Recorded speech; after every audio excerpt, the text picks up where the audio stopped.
Welcome to scope science class. मैं हूँ जरलिश राना जी। आज हम करने वाले हैं बायोफ्यूल्स को। बायोफ्यूल्स क्या होते हैं हम आज की वीडियो में ये देखेंगे। पर वीडियो को स्टार्ट करने से पहले मैं चाहूँगी कि आप चैनल को सब्सक्राइब कर लीजिए और बेल आइकन को भी हिट कीजिए ताकि मज़ीद आने वाली वीडियोज़ की नोटिफिकेशंस आपको मिलते रहें। तो जी अब हम देखते हैं बायोफ्यूल्स। बायोफ्यूल्स क्या होते हैं। आज के जो ये टॉपिक है ना, इसमें हम देखेंगे कि बायोफ्यूल्स होते क्या हैं, हम उसकी टाइप्स को देखेंगे, हम फिर देखेंगे कि बायोफ्यूल्स जनरेट कैसे होते हैं और आखिर पर हम बायोफ्यूल्स के यूजेस को देखेंगे। बायोफ्यूल्स को अगर हम देखें कि बायोफ्यूल्स क्या होते हैं, बायोफ्यूल एक ऐसा फ्यूल होता है जिसको हम बायोलॉजिकल मैसेज से या फिर बायोलॉजिकल मटेरियल से जो है ऑब्टेन्ड करते हैं। उनकी जो हम कंबस्चन करते हैं तो एनर्जी की उनकी डायरेक्ट या इनडायरेक्ट जब कंबस्चन होती है तो इन बायोलॉजिकल मटेरियल्स की या बायोमासेस की तो जो फ्यूल्स बनते हैं उनको नाम हम बायोफ्यूल्स का देते हैं या हम उन्हें एग्रोफ्यूल्स भी कहते हैं।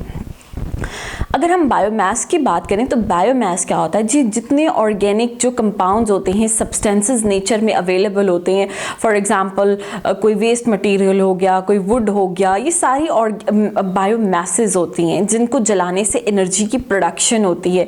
जो एनर्जी इस प्रोसेस के थ्रू प्रोड्यूस होती है हम उसे बायो एनर्जी भी कहते हैं। जो भी एनर्जी बायोलॉजिकल प्रोसेसेस या मेथड या बायोलॉजिकल सब्सटेंसेस से जो हमें अवेलेबल होगी।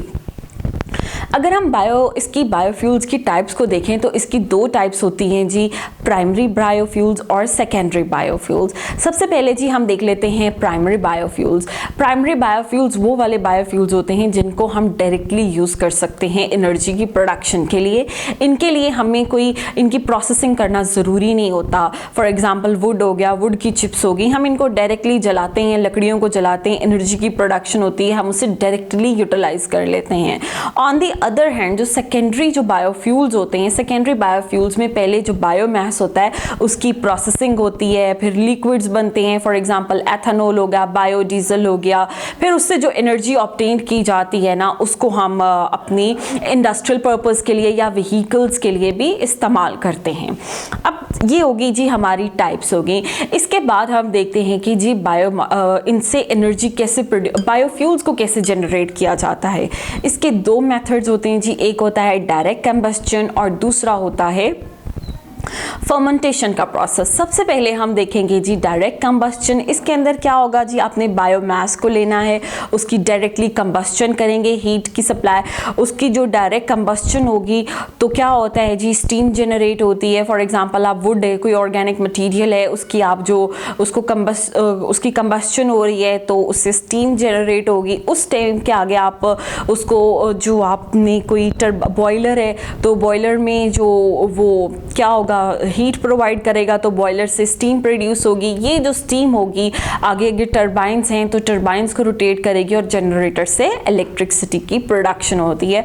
और वो जो सोर्स ऑफ एनर्जी है कि इस तरह जो है हम इससे एनर्जी प्रोड्यूस कर सकते हैं। दूसरे नंबर पे जी हम देखते हैं कि जो फर्मेंटेशन का प्रोसेस होता है, फर्मेंटेशन का जो प्रोसेस होता है इसके अंदर क्या करेंगे जी, जो मैस होता है हम उसको एक कंटेनर में रख देते हैं, इसमें एंजाइम भी यूटिलाइज होगा और बैक्टीरियल एक्शन होता है। ये वाला जो प्रोसेस होता है ये in the absence of oxygen होता है। ये जो रोटिंग होनी है ना इसमें बायोमास की, इसको एक क्लोज टैंक में होती है जिसको हम डाइजेस्टर कहते हैं। ये बायोगैस बनाता है। ये जो बायोगैस होती है ये हम जो पाइप के थ्रू जो है ना यूटिलाइज करते हैं। इसको कुकिंग के प्रोसेस के लिए भी, हीटिंग के प्रोसेस के लिए भी इस्तेमाल होती है। ये इस तरह होती है, एक डाइजेस्टर में जो प्रोसेस होता है। ये हो गया जी फर्मेंटेशन। ये हो गया, इस तरह हम फर्मेंटेशन के थ्रू बनाते हैं बायोफ्यूल्स। जिसमें अब हम देखते हैं कि बायोफ्यूल्स के क्या क्या सोर्सेज यूजेस क्या होते हैं। सबसे पहले जी एक जो इसका बहुत इंपॉर्टेंट यूज़ होता है कि जो भी ऑर्गेनिक मटेरियल जो हमें ऑब्टेन्ड होगा ये एज एन बहुत इंपॉर्टेंट फर्टिलाइज़र के तौर पे भी काम आ जाता है। इसके अलावा ये एक बहुत अच्छी रिप्लेसमेंट है जी कन्वेंशनल जो हम फॉसिल्स फ्यूल यूज़ करते हैं। जो बायोफ्यूल्स होते हैं ये एक सस्टेनेबल एनर्जी यूटिलाइजेशन का मेथड है, ये एक एफिशिएंट एनर्जी मेथड भी है, ये एनवायरनमेंट फ्रेंडली भी है, ये रीन्यूएबल भी है और इसके ज़रिए हमारी जो वेस्ट, सॉलिड वेस्ट जो था उसकी मैनेजमेंट भी बहुत इजीली हो जाती है। तो जी ये था हमारा बायोफ्यूल्स का टॉपिक। तो आज के टॉपिक में हमने देखा कि बायोफ्यूल्स क्या होते हैं, उनकी टाइप्स कैसे होती हैं, हम उन्हें बना कैसे सकते हैं और हम इनको यूज़ कैसे कर सकते हैं। उम्मीद है आपको आज की वीडियो अच्छी लगी होगी। कमेंट सेक्शन में अपनी फीडबैक से हमें ज़रूर आगाह कीजिएगा। मिलते हैं अगली वीडियो में। Stay tuned.